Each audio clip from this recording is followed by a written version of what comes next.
தாய் தந்தையர் நமக்கு குழந்தை பருவத்தில் பாடும் தாலாட்டு கூட நம் வாழ்க்கையை வழிநடத்தும். டாக்டர் பிஜிவி மெட்ரிக் மேல்நிலைப் பள்ளி ஆண்டு விழாவில் பேராசிரியர் டாக்டர் பர்வீன் சுல்தானா பெருமிதம். கோவை சின்ன தடாகம் பகுதியில் உள்ள டாக்டர் பிஜிவி மெட்ரிக் மேல்நிலைப் பள்ளியில் 20ஆம் ஆண்டு விழா பள்ளி வளாகத்தில் நடைபெற்றது. பள்ளியின் தாளாளர் டாக்டர் முத்துலட்சுமி அவர்கள் குத்துவிளக்கு ஏற்றி விழாவை துவக்கி வைத்தார்.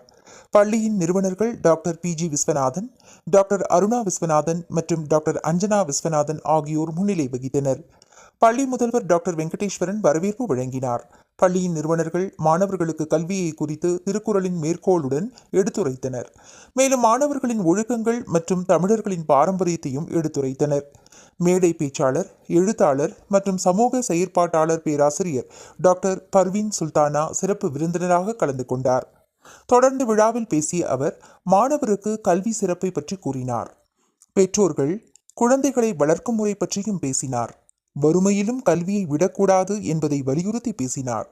தாய் தந்தையர் குழந்தை பருவத்தில் நமக்கு பாடும் தாலாட்டு கூட நம் வாழ்க்கையை வழிநடத்தும். நம் வாழ்க்கையில் துரோகம் செய்யாதவர் இருவர், அவரவர் பெற்றோர் என்றும், மாணவர்களுக்கு கல்வியின் முக்கியத்துவத்தையும் பெற்றோர்களை பற்றியும் மகாபாரத மேற்கோளுடன் எடுத்து கூறினார். பெற்றோர்கள் தங்கள் குழந்தைகளுக்கு கூறும் அறிவுரைகளை எப்பொழுதும் கைவிடக்கூடாது.